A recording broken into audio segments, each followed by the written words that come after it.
The radio call came in at 2:47 p.m. on July 19th, 2023. Officer Bigay, we have a situation. Tourist vehicle found abandoned at the Devil's Zone boundary.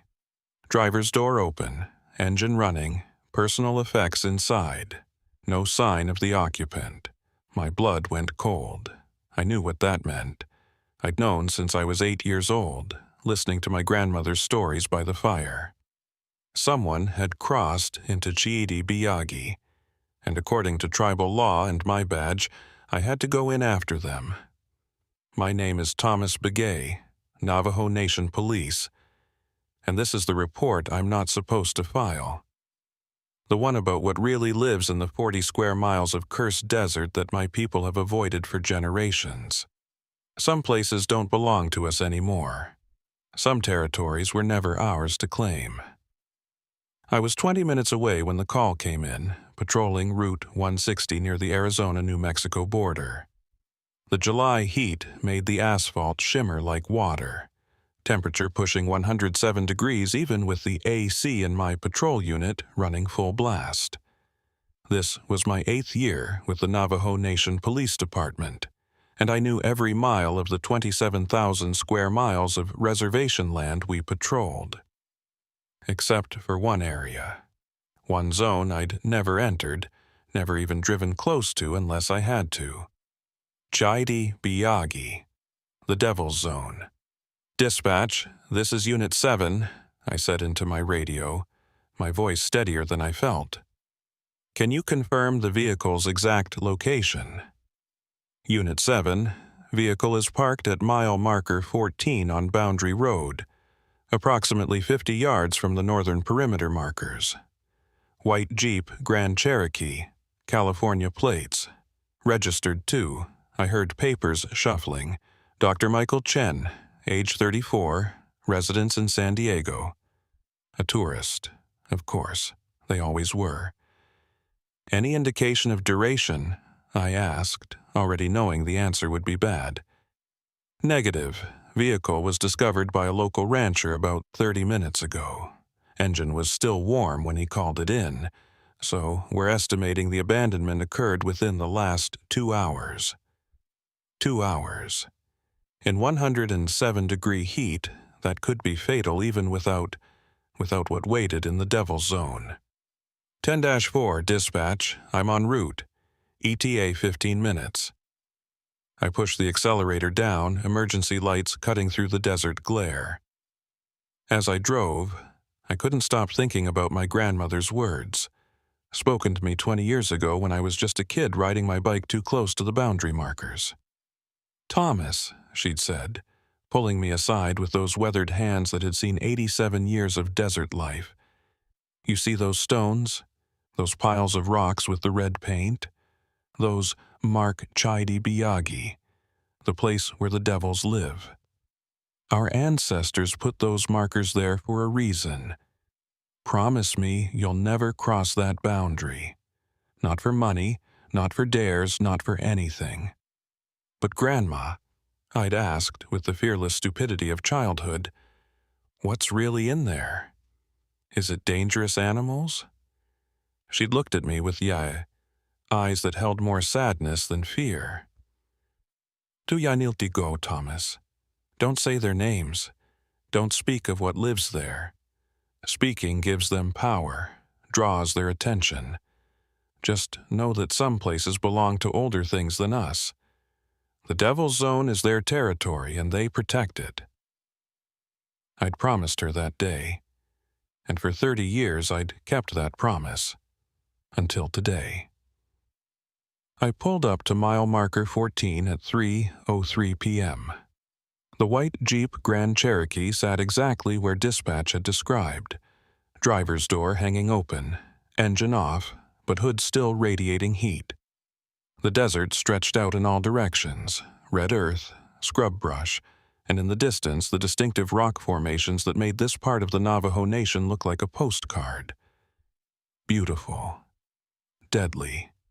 Ancient. I approached the vehicle carefully, hand near my service weapon even though I had no idea what good a gun would do against what might be out here. The Jeep's interior was pristine.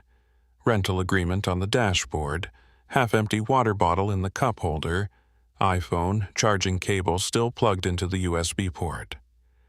On the passenger seat was a professional camera, Canon EOS R5, expensive equipment, a photographer. He'd come here to take pictures of the desert landscape, probably read about the stunning geological formations in some travel blog. They never mentioned the warnings in those blogs, never talked about the boundary markers or the reason no locals ever came here. I checked the back seat and found a backpack. Inside, more camera equipment, a map with several locations circled in red marker, protein bars, and a journal.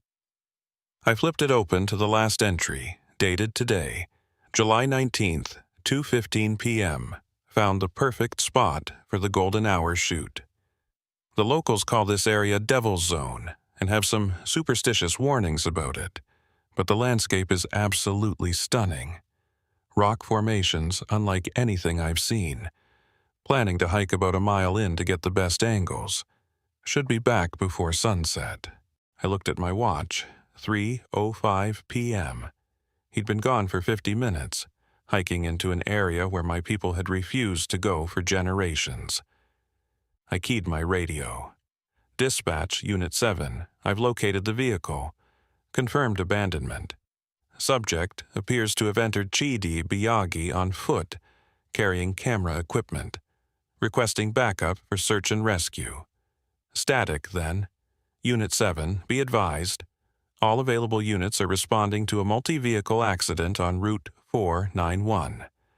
Backup unavailable for at least 90 minutes. 90 minutes. The sun would start setting in 4 hours, and once darkness came to the Devil's Zone. Dispatch requesting permission to proceed with solo search. A long pause. Then a different voice came on, Lieutenant Yazzie, my commanding officer. Officer Begay, you're not seriously considering entering that area alone. Lieutenant, we have a civilian who's been exposed to extreme heat for almost an hour, possibly injured in unfamiliar terrain.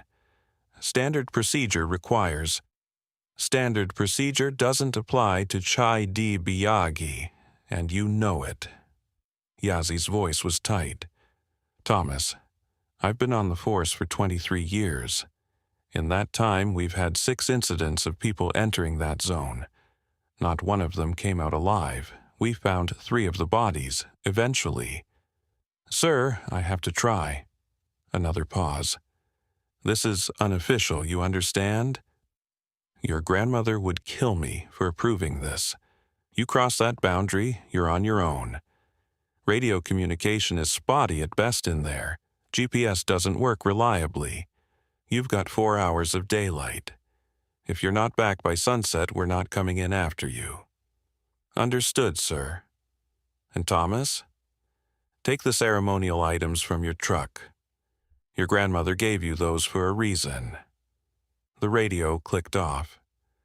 I walked back to my truck and opened the locked compartment where I kept personal items. Inside was the small leather medicine pouch my grandmother had given me before she passed 3 years ago. I'd never opened it, never looked inside, but I'd always kept it close.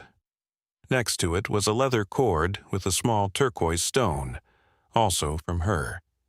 I put the cord around my neck and clipped the medicine pouch to my belt, next to my badge and gun. Modern law enforcement and ancient protection, side by side. The boundary markers were 50 yards ahead, 3 piles of stacked stones painted with faded red ochre, arranged in a triangle pattern. Between them, partially buried in the sand, were wooden posts carved with symbols I'd been taught never to touch or disturb. Beyond the markers, the desert looked exactly the same as the desert behind me. Same red earth, same scrub brush, same rock formations. But it felt different. Even from 50 yards away, I could feel the difference. The air seemed heavier, the silence more absolute. No birds called, no insects buzzed, just heat and stillness and something else, a pressure, a watching presence. I approached the center marker and stopped. This was it, the point of no return. Cross this boundary, and I was in territory that didn't belong to humans anymore. I thought about Dr. Chen, a 34-year-old photographer from California who just wanted to take pictures of a pretty landscape. He had no idea what he'd walked into, no concept of the warnings my people had passed down for generations. And now he was in there, alone, as the temperature climbed toward 110 degrees and something ancient stirred in its territory, sensing an intruder. I reached up and touched the turquoise stone at my throat. "Grandma," I whispered in Navajo, "forgive me for breaking my promise." Then I stepped across the boundary. The change was immediate and unmistakable. The temperature dropped, not by much, maybe 5 degrees, but enough to notice. The quality of light shifted, taking on a slightly orange tint even though the sun hadn't moved. And the silence was total, absolute, like stepping into a soundproof room. I pulled out my phone to check GPS, no signal. The screen flickered, showed my location as unknown, then went dark despite having a full battery 5 minutes ago. I tried to restart it, nothing. The phone was dead. My radio crackled. "Begay, read, signal." Static swallowed whatever Lieutenant Yazzie was trying to say. I tried to respond, but the radio just hissed white noise. Communication was gone. I was alone. Following the faint trail marks in the sand, I could see Dr. Chen's footprints leading deeper into the Devil's Zone. They were fresh, sharp-edged, made within the last hour. I followed them, hand on my weapon, eyes scanning constantly. The landscape here was subtly wrong in ways I couldn't quite articulate. The rock formations were the same red sandstone you'd find anywhere in this part of Arizona, but their shapes seemed deliberate, arranged, like someone had placed them in specific patterns for specific purposes. I'd gone maybe half a mile when I saw the first marker. It wasn't one of our boundary stones. This was something else, a small cairn of rocks, each one painted with white symbols that looked like handprints. But not human handprints. The fingers were too long, the palms too narrow. Around the cairn, arranged in a perfect circle, were desert animal bones, rabbit skulls, coyote ribs, the spinal column of something larger, a territorial marker, not put there by my people, by something else. I gave it a wide berth and continued following Chen's trail. The footprints led directly toward a cluster of tall rock formations, what the tour books would call hoodoos, pillars of eroded stone that rose from the desert floor like natural skyscrapers. These particular formations created a kind of canyon, with narrow passages between the pillars. Chen's footprints led directly into the canyon. I stopped at the entrance, every instinct screaming at me to turn back. The passage was narrow, maybe 6 feet wide, with vertical walls of red sandstone rising 50 feet on either side. The sun was directly overhead, but somehow the canyon was shadowed, dim, like something was absorbing the light. "Dr. Chen!" I called out. My voice didn't echo. It just died, swallowed by that absolute silence. No response. I entered the canyon, flashlight in my left hand, right hand on my weapon. The temperature dropped another 10 degrees. My breath was visible in the air despite it being July in Arizona.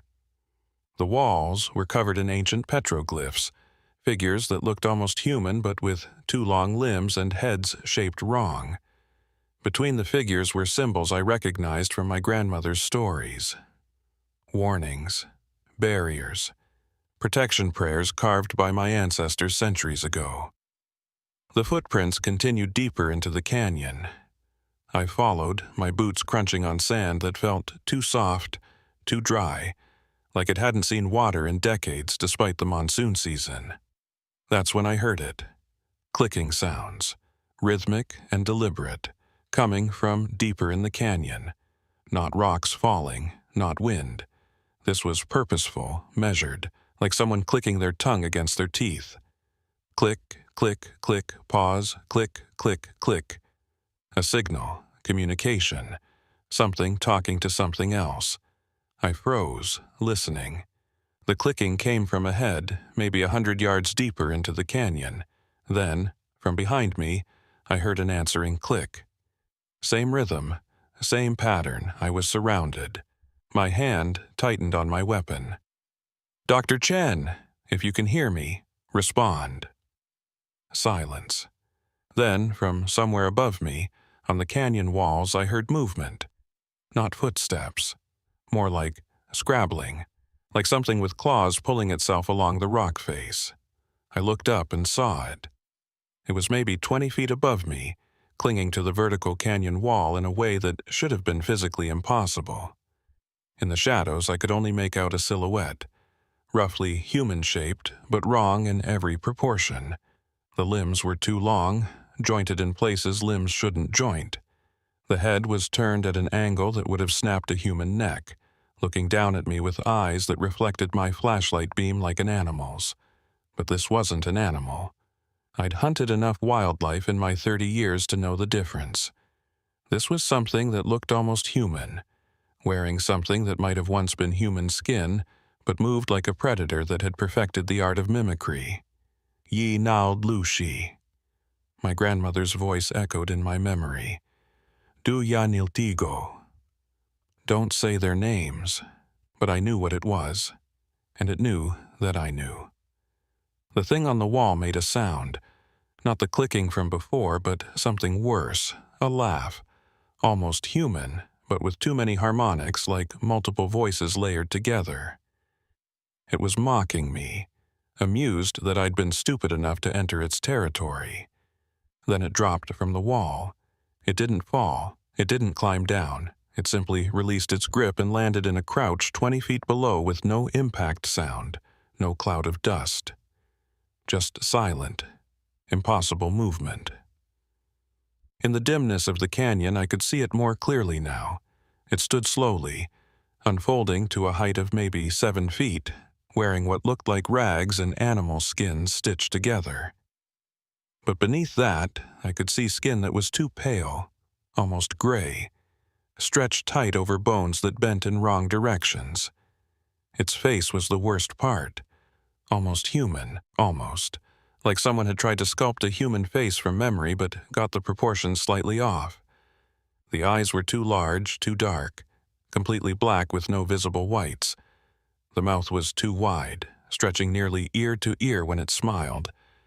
And it was smiling at me, showing teeth that were too sharp, too numerous. I raised my weapon. Navajo Nation Police, stay back. The thing's head tilted, that impossible neck bend again. Then it spoke. Police. The word came out in Dr. Chen's voice. Perfect English, perfect inflection, like it was playing back a recording. Stay back. Then it repeated the phrase in my voice, my exact tone, my exact rhythm. Stay back. It was learning, mimicking. Testing sounds like a child learning to speak. Behind me, I heard more movement. More of them, entering the canyon from the direction I'd come. The clicking sound started again, surrounding me, coming from all directions. I was cut off, trapped in a narrow canyon with things that shouldn't exist. I should have run, should have fired my weapon, should have done something. But I was frozen, staring at this thing that wore human skin but wasn't human, that spoke with stolen voices. Then I heard something that broke my paralysis. A human scream, Dr. Chen. Somewhere deeper in the canyon, very much alive, very much in danger. The creature in front of me heard it too. Its head snapped toward the sound with predatory focus. Then it looked back at me, and I understood. This was a test. It was giving me a choice. Leave now, retreat back across the boundary, save myself. Or go deeper, toward the screaming, into the heart of the devil's zone where more of them waited. Some places don't belong to us. Some territories were never ours to claim. But Dr. Chen didn't know that. He was an innocent, a tourist who'd made a mistake. I touched the medicine pouch at my belt and the turquoise stone at my throat. "Grandma, I'm sorry." Then I ran toward the screaming, deeper into the canyon, into the heart of darkness where ancient things had lived long before humans walked this desert. Behind me, I heard the creature laugh again. Multiple voices, layered and wrong, echoing off the canyon walls. The hunt had begun. I ran through the canyon with my flashlight beam bouncing wildly off the red sandstone walls, following the sounds of Dr. Chen's screams. Behind me, I could hear them following. Not footsteps, but that scrabbling sound of claws on stone moving along the walls above me, keeping pace effortlessly. The canyon twisted and narrowed, branching off into smaller passages. I had to choose directions based on sound alone, following Chen's voice as it echoed through the stone maze. Every instinct told me this was a trap, that I was being herded, guided deeper into their territory. But what choice did I have? "Dr. Chen!" I shouted. "Keep making noise." "I'm coming to you." His screaming cut off abruptly. The silence that followed was worse than the sound had been. I burst into a wider section of the canyon, almost a natural amphitheater, maybe 40 feet across, with walls rising 100 feet on all sides. Petroglyphs covered every surface here, ancient warnings carved by my ancestors. In the center of the space, illuminated by my flashlight, was Dr. Chen. He was alive but in shock, pressed against the far wall, his expensive camera hanging forgotten around his neck. His face was scratched, bleeding from shallow cuts, his shirt torn. But he was breathing, conscious, staring at something I couldn't see. "Dr. Chen!" I moved toward him, weapon raised, scanning the walls around us. "I'm Navajo Nation Police. I'm here to help you." He didn't respond, just kept staring at the shadows above me, his eyes wide with terror that goes beyond rational fear. This was primal panic, the kind that breaks minds. I grabbed his shoulder, shook him. "Focus on me." "What happened? What did you see?" His mouth worked soundlessly for a moment. Then, in a whisper, They look like people. But they're not. They're not people." "I know. How many did you see?" "I don't... 6? 7? They were following me, clicking at each other, speaking. And then one of them," he swallowed hard, "one of them spoke to me. In my mother's voice. She died 5 years ago, but it spoke to me in her voice, said my name. How could it know her voice? Voice mimicry. My grandmother had mentioned that in her stories. The Yi Nadlushi could steal voices from their victims, replay them like recordings, use them to lure and confuse prey. If they'd taken someone close to Chen before, someone who knew his mother. The clicking sounds started again, echoing from multiple points around the amphitheater. They were surrounding us, taking positions on the walls above. I could see movement in the shadows now, shapes that were almost human, clinging to vertical stone like spiders. "We need to move," I said, pulling Chen to his feet. "Stay close to me. Don't run, don't panic, just follow my lead." "We can't outrun them," Chen said, his voice breaking. "I tried. They're too fast. They move like they're not bound by the same physics as us." He was right. I'd seen how they moved, that impossible wall crawling, that silent landing from height. We couldn't outrun them. We couldn't fight them with bullets. I'd emptied half my magazine at the first one, and it had barely flinched. My hand went to the medicine pouch at my belt. Ancient protection. My grandmother's final gift. "There's another way," I said, though I wasn't sure I believed it. My people have lived alongside these things for generations. We've learned how to survive them. We just need to remember. The clicking intensified, coming faster now, more urgent. They were communicating, coordinating an attack. I counted at least 8 distinct sources of sound, 8 of them surrounding us in this natural kill zone. Then one dropped from the wall directly in front of us. It landed in that same impossible silent crouch, then stood slowly. This one was different from the first I'd seen, wearing what looked like a full deerskin, complete with the head serving as a hood.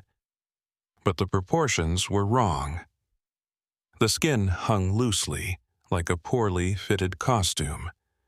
Beneath it, I could see that same gray, pallid flesh, those 2 long limbs.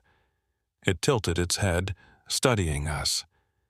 Then it spoke in a young girl's voice, high and sweet. "Daddy? Daddy, where are you?" Chen made a choking sound. That's my daughter. That's Emma's voice. How? It's not real, I said firmly, putting myself between him and the creature. It's mimicry. Your daughter is safe at home. The creature's mouth stretched into that too wide smile. Then it repeated the phrase, but this time in Chen's voice. "Daddy, where are you?" It was showing us what it could do, demonstrating its hunting strategy, how it lured people deeper into the devil's zone, using the voices of loved ones, creating false hope that turned to horror. More of them dropped from the walls, forming a loose circle around us. 7, 8, 9 of them. Too many. They stood at the edges of my flashlight beam, just visible enough to see their shapes but not their details. All wearing stolen skins, deer, coyote, something that might have been human once. All watching us with those completely black eyes that reflected no light. The one in front raised a hand, too many fingers, joints bending wrong, and pointed at Chen, then at me. Then it drew its finger across its throat in a gesture that needed no translation. "Officer Bigay," Chen whispered. "What do we do?" I reached into the medicine pouch, my fingers finding smooth stones, dried herbs, something that felt like bone. My grandmother had never told me exactly what was inside, just that it was protection, that I should trust the old ways if I ever needed them. I pulled out a handful of the contents, cornmeal mixed with crushed turquoise, sage, and something else I couldn't identify. Following instinct more than knowledge, I scattered it in a circle around Chen and myself, speaking the only protection prayer I remembered from childhood.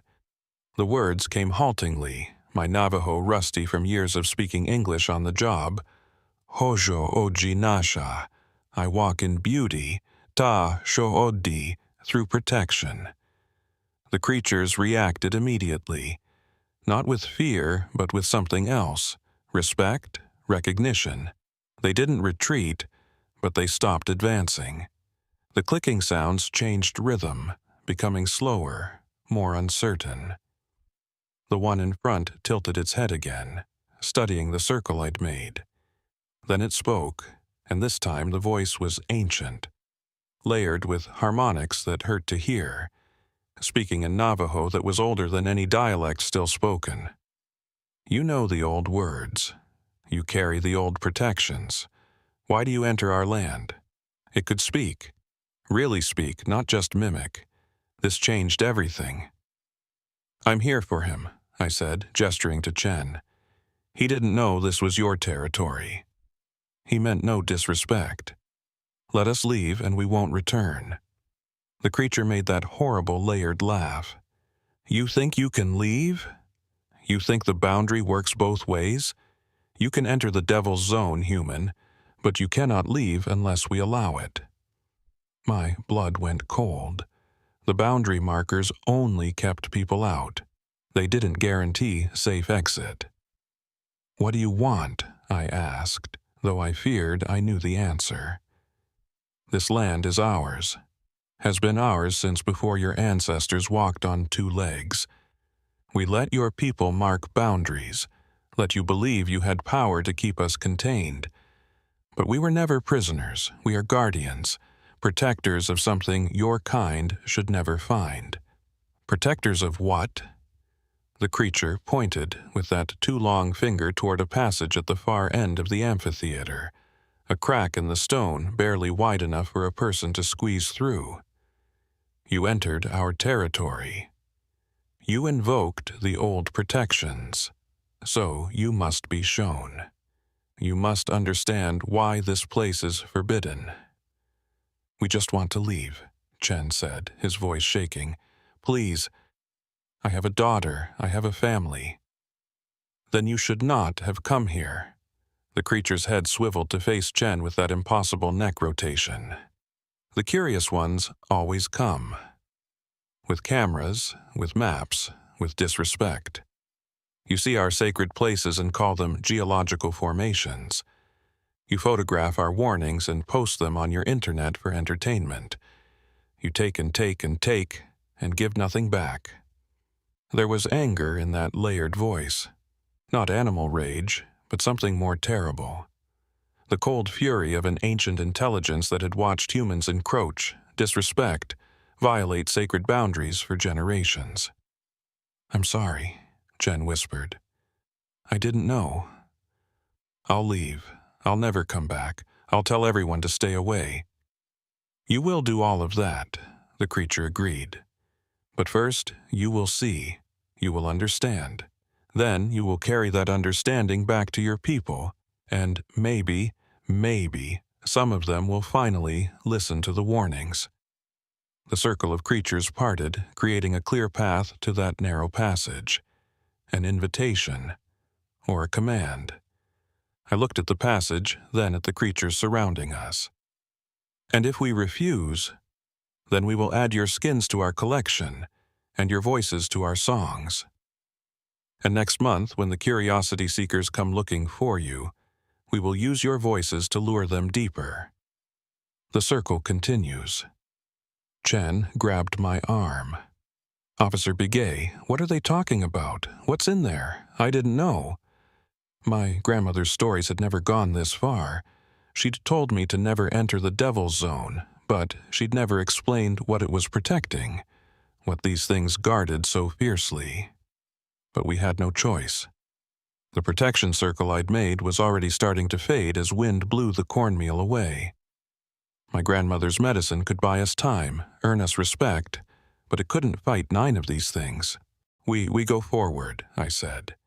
We see what they want us to see, and then we leave, and we make sure everyone knows why this place is forbidden. I helped Chen to his feet, and together we walked toward the narrow passage. The creatures watched us go, that terrible clicking sound following us like mocking laughter.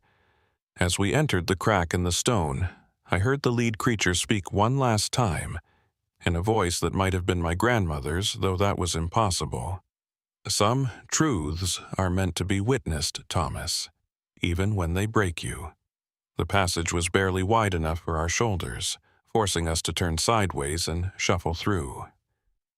The stone walls pressed in from both sides, rough sandstone scraping our skin. My flashlight beam could only illuminate a few feet ahead, showing more narrow passage that seemed to go on forever. This is insane, Chen muttered behind me. We're going to die in here. We're going to...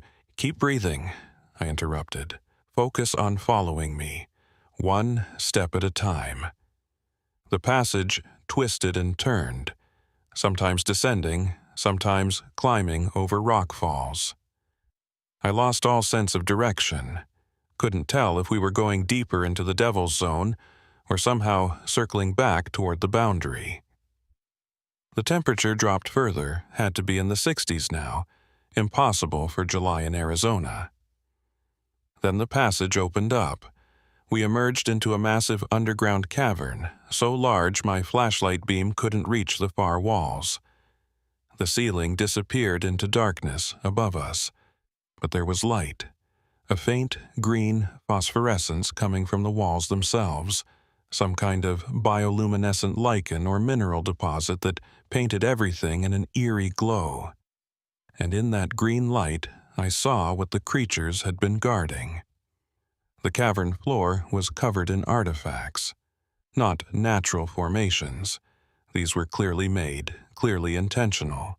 Stone structures that looked like buildings but with architecture that followed no human pattern. Symbols carved into every surface, glowing with that same green light. And everywhere, scattered among the structures, were bones. Not animal bones. Human bones. Thousands of them. "Oh, God," Chen breathed. "What is this place?" I moved closer to one of the structures, my flashlight revealing more details. The architecture was ancient, not Navajo, not any of the Puebloan cultures I knew. This was older. Much older. The symbols carved into the stone included some I recognized from the petroglyphs outside, but also others that looked like no written language I'd ever seen. And among the bones, I found objects, stone tools, pottery shards, weapons made from materials that shouldn't exist, blades that looked like obsidian but were too light, too flexible. Whatever culture had built this place had technology that shouldn't be possible for the time period. "Officer Begay," Chen called from across the cavern. "You need to see this."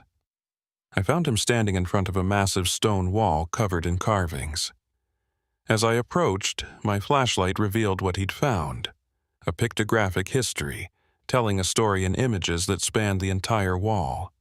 The first images showed humans, anatomically modern, wearing clothes, using tools, living in villages, farming, hunting, normal, pre-Columbian Native American life.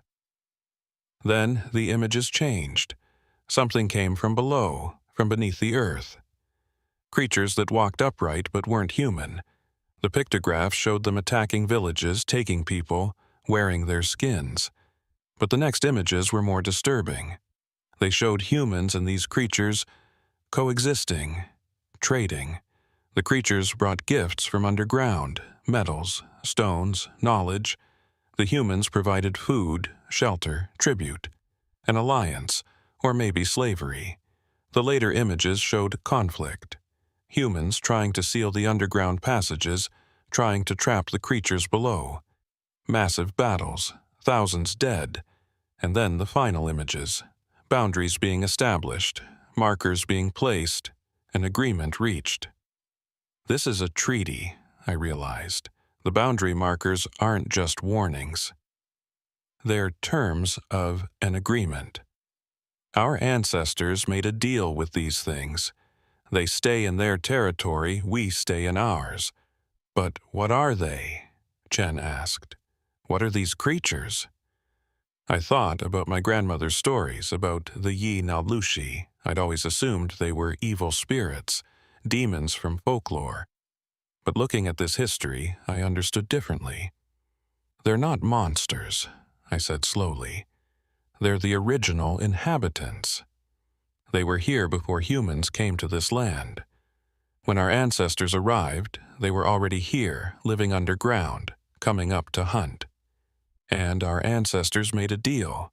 Stay out of their hunting grounds, mark boundaries, give them space. In exchange, they'd leave our villages alone. But that's... Chen struggled with the implications. That's insane. You're saying there's a whole other species living under the ground, and the Navajo Nation has been hiding it. Not hiding. Respecting. Maintaining a treaty that's kept both our peoples alive for thousands of years. I turned to face him. This is why the Devil's Zone exists. This is why we have those warnings. It's not superstition, Chen. It's diplomacy with something older than any government on Earth.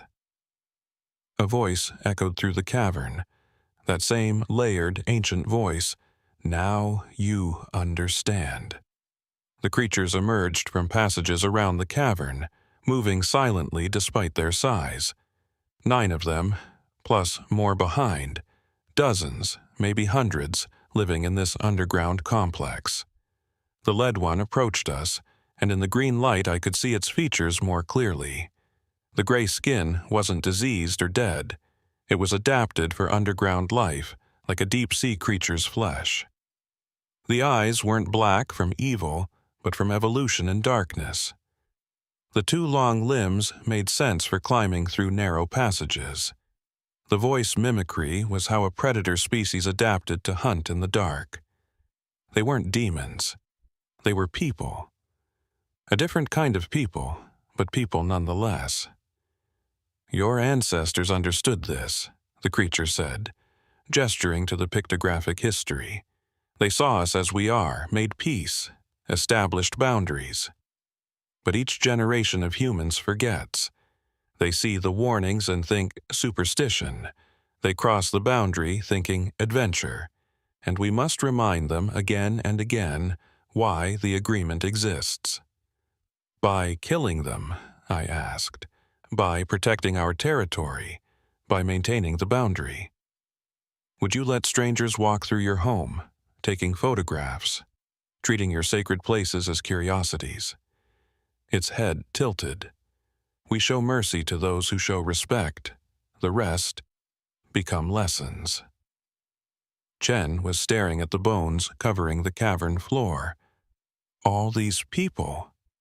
All crossed the boundary without permission. All ignored the warnings. All treated our land as theirs to explore and exploit. The creature moved closer to Chen. "But you will leave. You will tell your people what you saw. You will honor the agreement your ancestors made." "I will," Chen said quickly. "I swear. I'll tell everyone. I'll make sure they understand. And you, Thomas Begay." The creature turned those dark eyes to me. "You broke your promise to your grandmother. You crossed the boundary, but you did so to honor your duty, to save a life. That intention matters. You may leave, but you carry a responsibility now." "What responsibility?" "To maintain the treaty. To keep your people out of our land. To ensure the boundaries remain respected." It gestured to the cavern around us. "We do not want war. We do not want more bones on our floor. But we will protect what is ours. Will you help us keep the peace?" I thought about my badge, about my duty to protect and serve. But I also thought about this history, about the truth behind the legends, about the fact that we weren't alone on this land, had never been alone, and the peace between our peoples depended on mutual respect and maintained boundaries. "I will," I said. "I'll make sure people understand." The Devil's Zone remains forbidden. The agreement stands. The creature nodded, a very human gesture. Then, "Go." Before the sun sets and the night shift comes up, they are less understanding than we are. It gestured to a different passage, one that sloped upward. "This leads back to your boundary. Follow it. Do not stop. Do not look back. And when you cross into your land again, seal your medicine pouch and do not speak of what you saw here until you are far from this place. Names have power. Speaking them draws attention. We didn't need to be told twice." Chen and I ran for the passage, scrambling up the sloping stone, leaving the cavern of bones and ancient truths behind us. Behind us, I heard the creatures begin to chant, a low, rhythmic sound that resonated through the stone.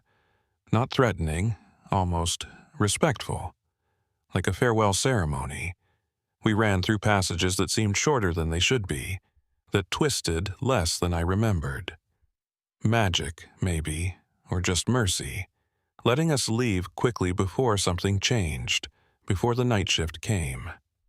The passage opened up, and suddenly we were back in the canyon, the same amphitheater where we'd been surrounded.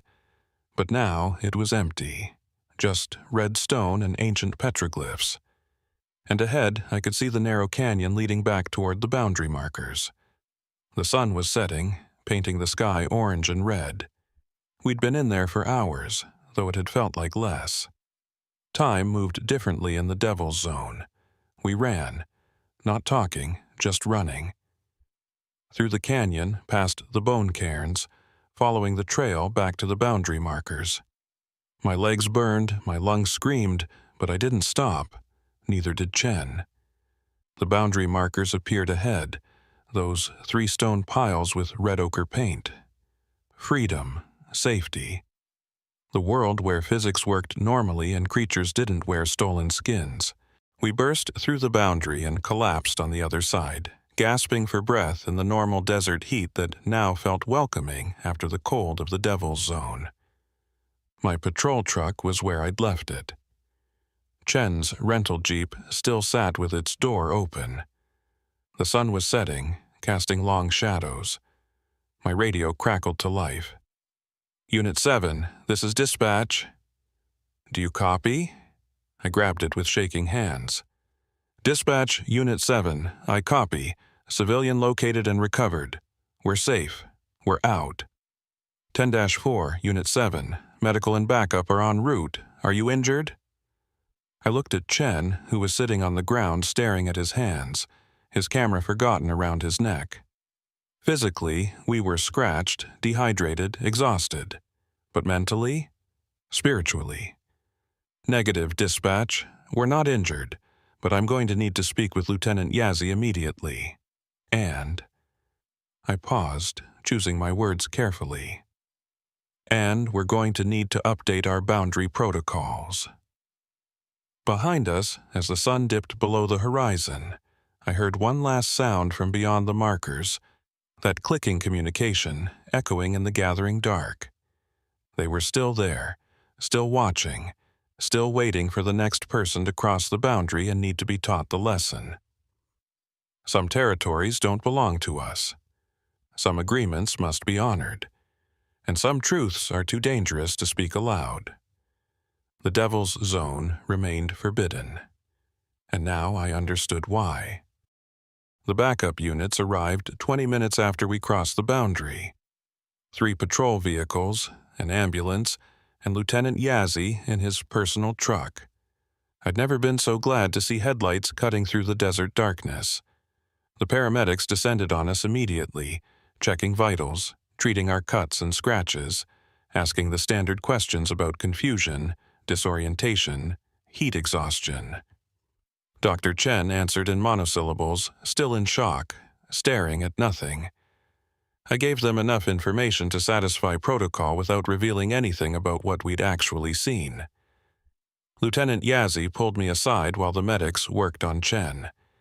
He was a big man, 60 years old, with silver hair and a face that had seen every kind of trouble that could happen on the reservation. But I'd never seen him look worried. Until now. "Thomas," he said quietly, "what happened in there?" I opened my mouth, then closed it. Where would I even start?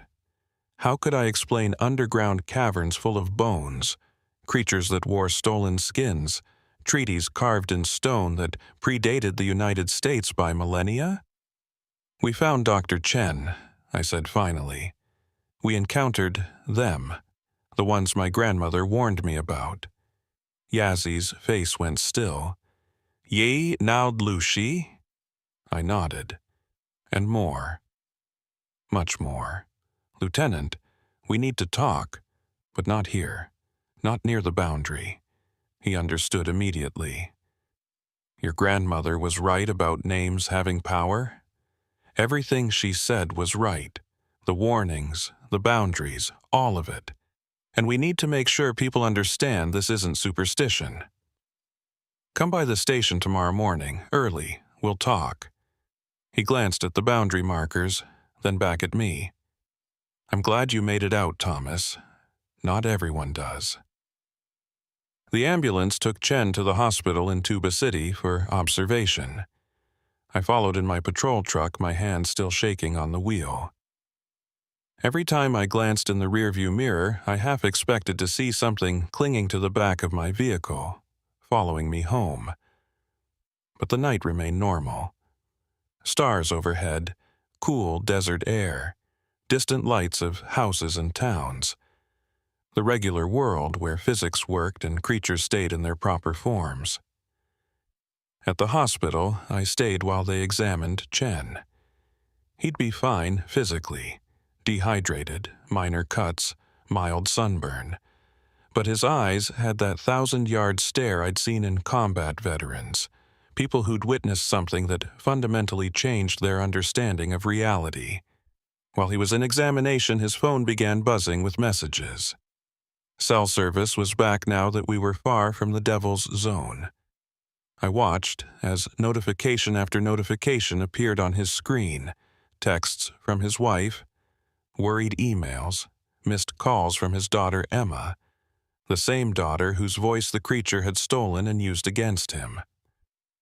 When they finally released him with instructions for rest and hydration, I drove him to a motel in Kayenta.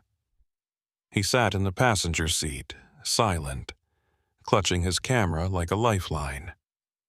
"Dr. Chen," I said as I pulled into the motel parking lot, "I need to know. Are you going to tell people what you saw?" He was quiet for a long moment, then, "Would anyone believe me?" "No. They'd call you crazy, suffering from heat stroke, hallucinating. The photos on your camera won't show anything. Electronic devices don't work properly near the boundary. Trust me." "I already checked," he said softly. "Every photo I took in there is corrupted. Just static and distortion, like something didn't want to be recorded.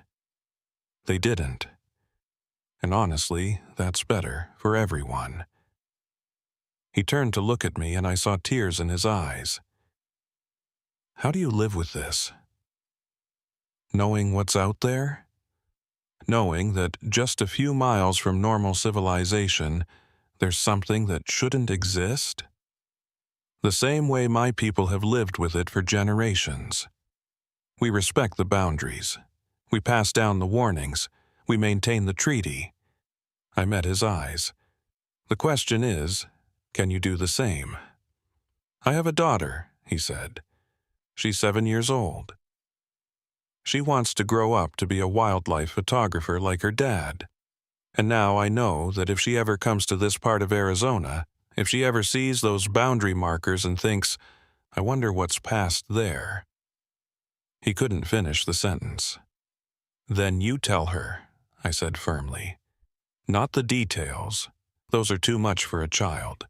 But you tell her that some places are forbidden for good reasons. That indigenous warnings aren't superstition. That when native people say don't go there, they mean it literally and seriously." He nodded slowly. "I'll tell her. I'll make sure she understands." He opened the door, then paused. "Officer Begay, thank you for coming in after me. I know you broke a promise to your grandmother to do it." "She would have understood," I said, hoping it was true. Protecting people was always more important to her than following rules. He got out, and I watched him walk into the motel, a man forever changed by what he'd seen. He'd keep the secret. I was sure of that. The fear in his eyes guaranteed it. I drove home as the night deepened, the roads empty of everything but distant headlights and the occasional jackrabbit in my high beams. My grandmother's house was on the eastern edge of the reservation, a small adobe structure she'd lived in for 60 years before passing. I'd inherited it, couldn't bring myself to sell it or change anything. It still smelled like her, sage and coffee and the cedar firewood she'd always used. I sat in her old chair, the leather worn smooth by decades of use, and pulled out my phone. Against Lieutenant Yazzi's advice, I started researching. If what I'd seen was real, if there was truly an underground civilization living beneath the Navajo Nation, there had to be some record, some documentation. I found it in unexpected places. Old mining reports from the 1920s mentioned unusual geological formations and unexplained passages that were subsequently sealed.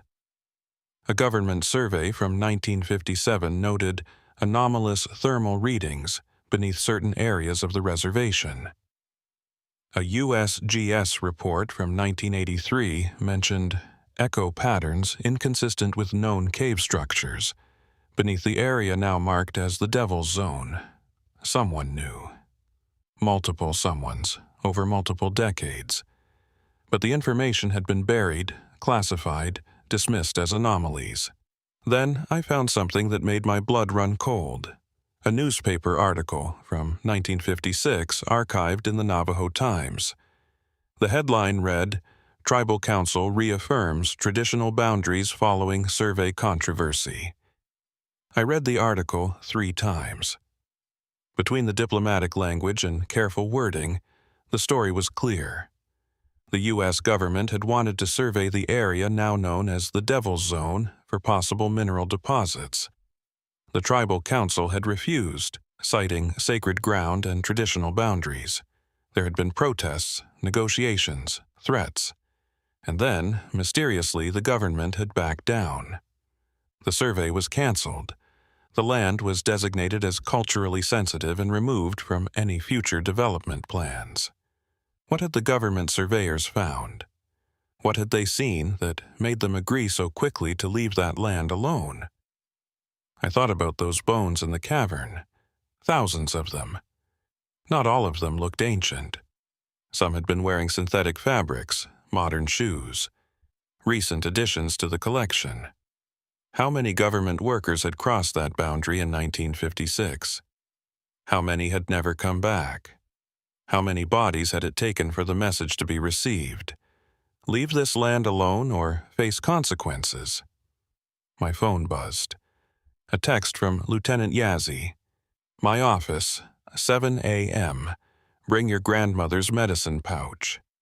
I spent what was left of the night not sleeping, just sitting in my grandmother's chair, holding her medicine pouch and thinking about treaties and boundaries and the thin line between civilization and something older. I arrived at the station at 6:45 a.m., the sun just beginning to paint the desert sky orange. Lieutenant Yazzie was already there, along with 2 people I didn't expect. Captain Sarah Nez, the highest-ranking officer in our department, and a white-haired Navajo man I recognized from tribal council meetings, Harrison Begay, no relation to me, one of the traditional elders who advised on cultural matters. They were waiting in the conference room, a pot of coffee already brewing. The atmosphere was serious, almost ceremonial. "Officer Begay," Captain Nez said, gesturing to a chair. "Please sit. We need to hear everything that happened yesterday." I sat, suddenly nervous. "Ma'am, before I begin, I need to know, is this going in my official report?" Elder Harrison spoke, his voice carrying the weight of 80 years. "There will be 2 reports, Thomas. One for official records, which will say you recovered a lost civilian who suffered from heat exhaustion and dehydration. That report will be filed with federal authorities and made public." "And the second report?" I asked. "Will be for us," Captain Nez said.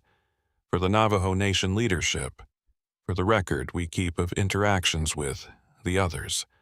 The ones who were here first." I looked at Lieutenant Yazzie. "You knew. All along, you knew what was in there."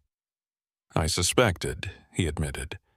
"My grandfather was one of the officers who responded to an incident in 1973.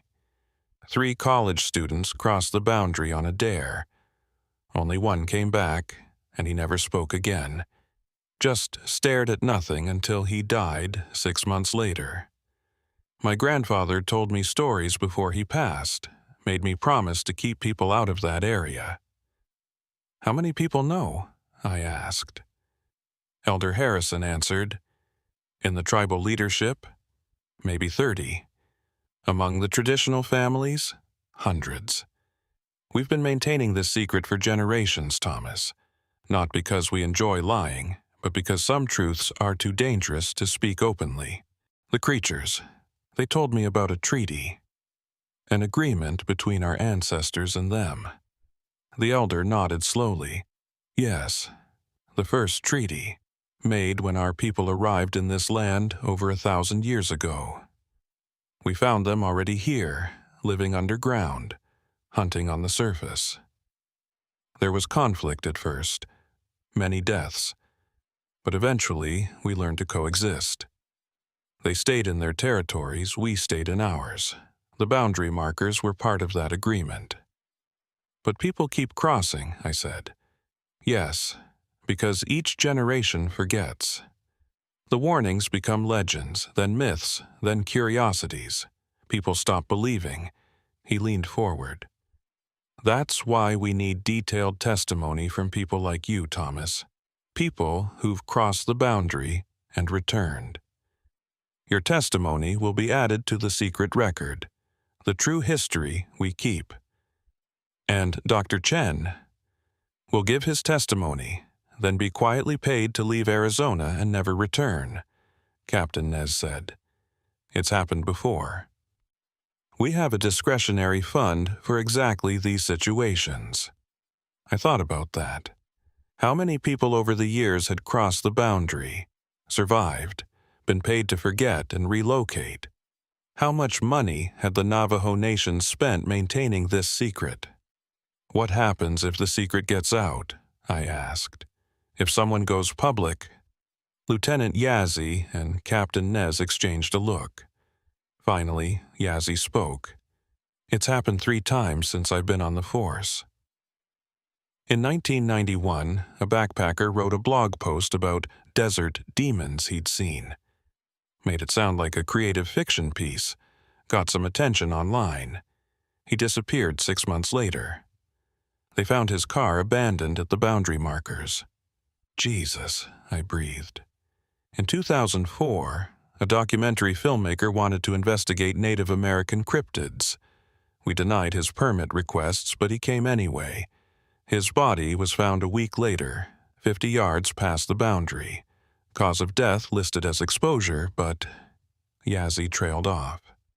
And in 2016, a YouTuber with 2 million followers announced he was going to expose the truth about the Devil's Zone. Posted updates all the way until he crossed the boundary. Then nothing, radio silence. We found his camera 3 months later. Footage completely corrupted. No body. He's still listed as missing. Elder Harrison's voice was sad. They protect their territory, Thomas. They protect the agreement. When someone threatens to expose them, to bring massive attention to the boundary, they act. It's not malice. It's survival. If thousands of people came looking for them, if the government decided to investigate seriously, if they were treated as a threat to be eliminated. He shook his head. The treaty would be broken. War would come again. I absorbed this information, understanding the impossible position everyone was in. Keep the secret, and people occasionally die. Reveal the truth, and the consequences could be catastrophic for both peoples. What do you need from me? I asked. Captain Nez pushed a digital recorder across the table. Tell us everything. Every detail. What you saw, what they said, what you learned. This will be transcribed and added to the protected archive. Your grandmother's testimony is in there too, from an incident in 1967. Your testimony will join hers. So I told them. Everything. The canyon, the creatures, the clicking communication, the voice mimicry, the underground cavern with its bones and ancient architecture, the pictographic history showing the original treaty, the creature that spoke in my grandmother's voice and showed me the truth. They listened without interruption, occasionally making notes. When I finished, the room was silent. Finally, Elder Harrison spoke. You were honored, Thomas. Not many humans have been taken to the treaty chamber and allowed to return. They showed you because they judged you worthy of the truth. That's significant. It didn't feel like an honor, I admitted. It felt like a warning. It was both, the elder said. Honor and warning together. They're saying, "We see you, Thomas Begay. We know you now. You understand the stakes. Will you help us maintain the peace?" "I will," I said. "But I need resources. Better signage. Maybe cameras near the boundary to catch people before they cross. Education programs that don't reveal the full truth, but emphasize the real danger." Captain Nez nodded. "I can work with that. We'll increase patrols in the area, improve our response time. And Thomas?" She fixed me with a serious look. "You're now the Navajo Nation Police Department's official liaison for Devil's Zone incidents. Any future crossings, any suspicious activity in that area, you're the first responder." "Why me?" "Because you've been inside and came out," Lieutenant Yazzie said. "Because they spoke to you, showed you the truth. That makes you valuable. And frankly, you're one of the few officers who truly understands what we're protecting people from." Elder Harrison reached into his bag and pulled out something wrapped in red cloth. He unwrapped it slowly, revealing a leather pouch similar to my grandmother's medicine pouch but larger. "Your grandmother made this before she died," he said.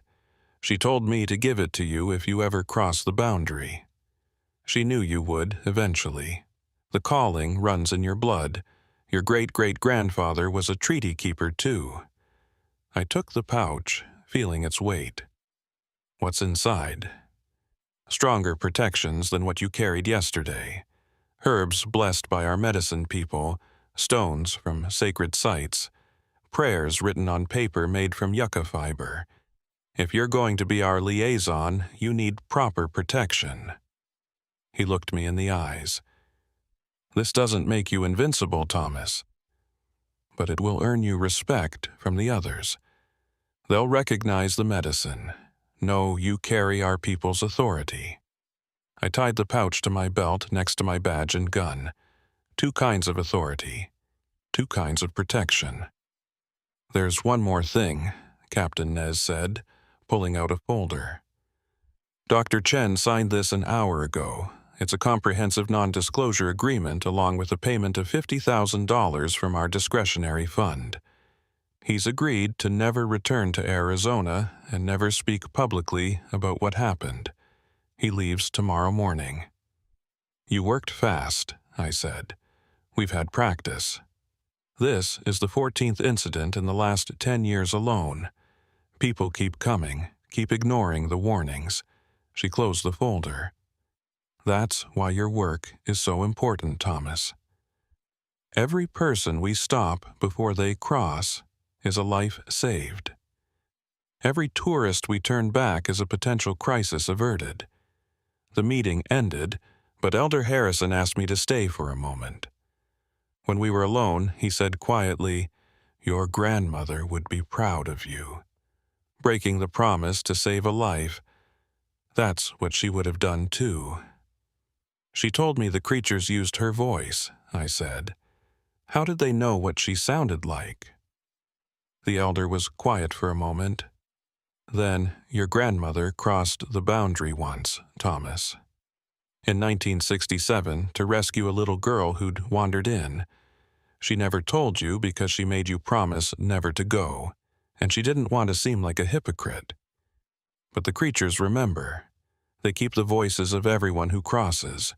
It's how they learn, how they adapt." He paused. "Your voice is in their collection now, too. Future intruders might hear you calling to them, using your voice to lure them deeper. That's the price of crossing." I touched the turquoise stone at my throat, the one my grandmother had given me. "She knew I'd have to go in someday. She did, and she spent her last years preparing you, even if you didn't realize it. The medicine pouch, the protection prayers, the stories she told. All of it was training, Thomas, making sure that when you crossed, you'd come back. Did she come back changed? Everyone who crosses does. You see something that breaks your understanding of the world, but you also see proof that there's more to this life than what science and government tell us. There's older truth, older power." He stood slowly, his old bones creaking. Use that knowledge wisely. Protect both peoples, ours and theirs. That's what it means to be a treaty keeper. Over the next few days, I threw myself into my new role. I worked with the Tribal Planning Department to improve signage around the Devil's Zone. Not scary warnings, those attracted the wrong kind of attention, but official-looking notices about culturally sensitive area, no trespassing, violators subject to prosecution. I coordinated with park rangers and tourism offices to create educational materials that emphasized respect for native boundaries without explaining why. Traditional sacred sites must be honored. Indigenous land management practices should be respected. Vague enough to satisfy curiosity, specific enough to discourage exploration. I installed motion sensor cameras at key approach points to the boundary, giving us early warning when someone was heading toward the Devil's Zone. In the first week alone, we intercepted 3 groups of hikers and 1 documentary crew, and I patrolled. Every day, I drove past the boundary markers, watching, waiting, making sure no one crossed. Sometimes, late at night when I was alone on patrol, I'd hear clicking sounds from beyond the markers. They knew I was there. They were watching too, making sure I kept my end of the agreement. Dr. Chen kept his word. He left Arizona, and as far as I could tell from monitoring his social media, never mentioned the Devil's Zone to anyone. His photos from the trip showed normal desert landscapes from before he crossed the boundary. The corrupted files from inside were never posted. His daughter, Emma, continued to share her father's love of photography, posting pictures of California beaches and city parks. She'd never know how close she came to losing her father, or what her voice had been used for in the darkness of the Devil's Zone. Lieutenant Yazzie told me that Chen had called him once, 3 weeks after the incident, just to say thank you and to ask a question. Do you ever stop seeing them? When you close your eyes, do you ever stop seeing those faces? Yazzie had told him the truth. No. But you learn to live with it. You carry the knowledge and it changes you, but it doesn't have to destroy you.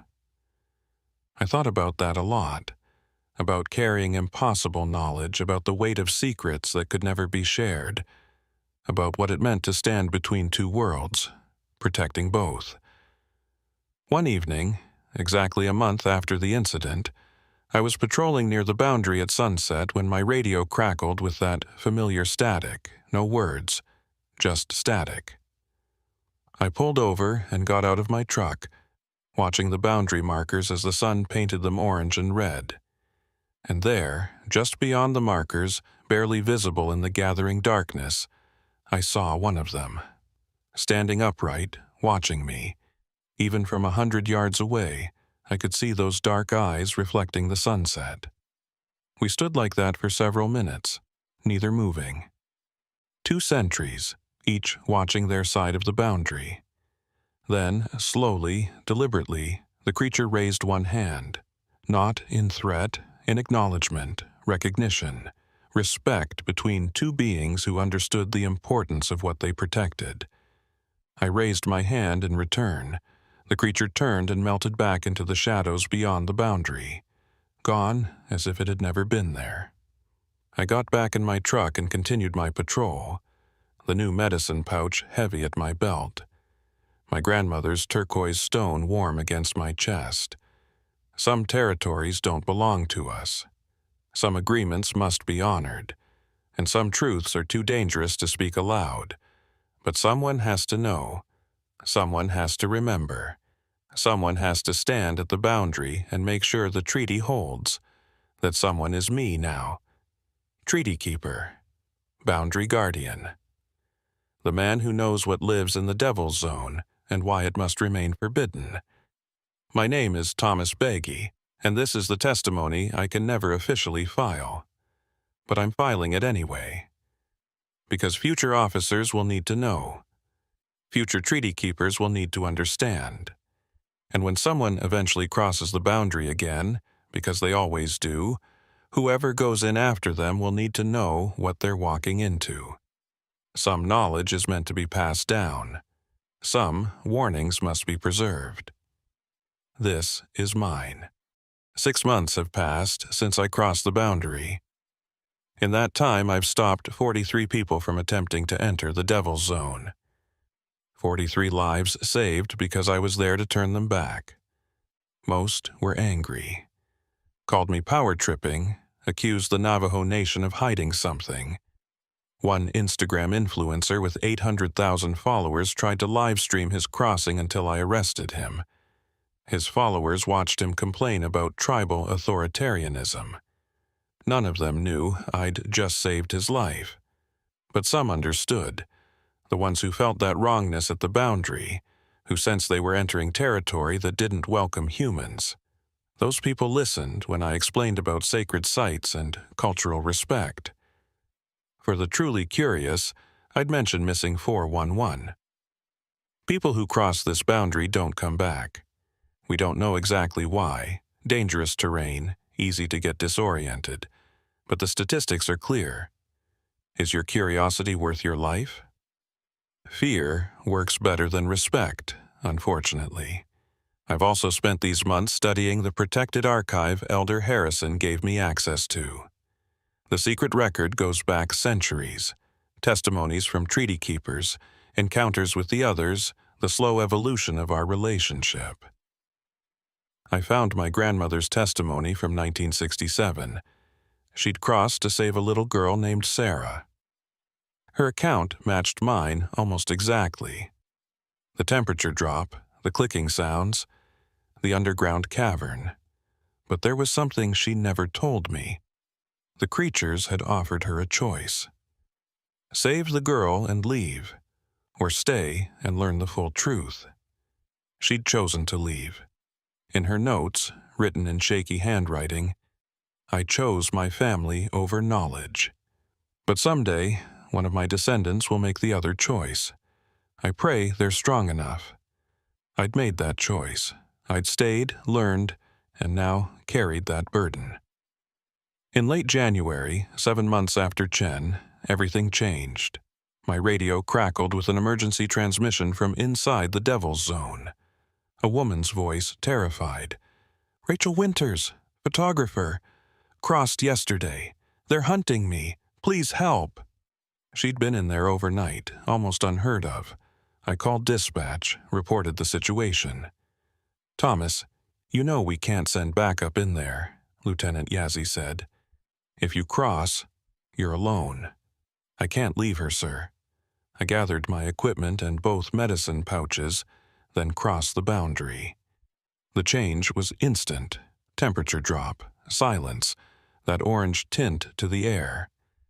Following her last transmission coordinates, I headed deep into the rock formations. 20 minutes in, I found her boyfriend's body wedged between rocks, skin partially removed. They'd been harvesting it. The clicking sound started, surrounding me. Then, that familiar layered voice from above, "Thomas Begay. You return. Why?" I looked up at the creature clinging to a rock face. "A woman is lost in your territory." She meant no disrespect. Let me take her home. She has been here 1 full night. That is the claim period. She belongs to us now. She's ignorant, not disrespectful. Her companion ran deeper toward the sacred chamber. That cannot be forgiven. But the woman, she hid, stayed quiet, showed respect for our hunting methods. That interests us. My blood went cold. What do you mean? We seek humans who understand, who can walk between worlds. We would keep her, teach her, make her a permanent liaison. You can't just take her. We can. We have before. 3 humans live in our chambers now by choice. The creature leaned forward. But we are not cruel. If you ask, we will release her, because you have earned that favor. What's the cost? Debt. Someday we will call, and you will answer. You will do what we ask, as long as it serves the treaty." I thought about Elder Harrison's words. "You're a treaty keeper now." "I agree." "I'll owe you." The creature made a complex clicking sound. From a crevice, Rachel Winters emerged, stumbling, traumatized, but alive. I got her to her feet. "We're leaving. Stay close. Don't speak." The creature spoke once more. "Remember your debt, Thomas Begay. We will call. This is the price of mercy." We walked back through the Devil's Zone, clicking sounds escorting us. We crossed the boundary and Rachel collapsed, sobbing with relief. At the hospital, she asked about her boyfriend. I told her the truth. He hadn't made it. "What were those things?" she asked. "The original inhabitants. The ones who were here first. The ones we made a treaty with." I gave her Captain Nez's card. "Call this number. You'll be offered help, money, a fresh start. Take it. Some truths are too dangerous to speak openly." She did. Like Chen before her, she took the money, relocated, and kept the secret. 3 months later, the debt came due. My radio made that strange static sound. Then, "Thomas Begay. We call the debt.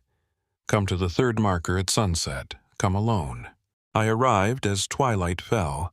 One of them emerged from beyond the boundary. "We need your help. There are 6 armed humans in our territory who will not leave. They have maps to our sacred chamber. They seek to document us, prove our existence. This cannot be allowed. You want me to stop them?" "Yes. We could kill them, but 6 deaths would attract investigation. If a tribal officer arrests them for trespassing." The creature tilted its head. "That is justice we accept. And if we fail, then we handle it our way. And the treaty will be strained." Within hours, I had a team. Yazzie, 3 officers, and Elder Harrison.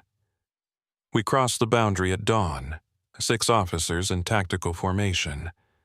The clicking sounds followed us, escorts making sure we stayed on mission. We found the intruders camped near the sacred chamber. Professional researchers with expensive equipment. We came in fast, weapons drawn.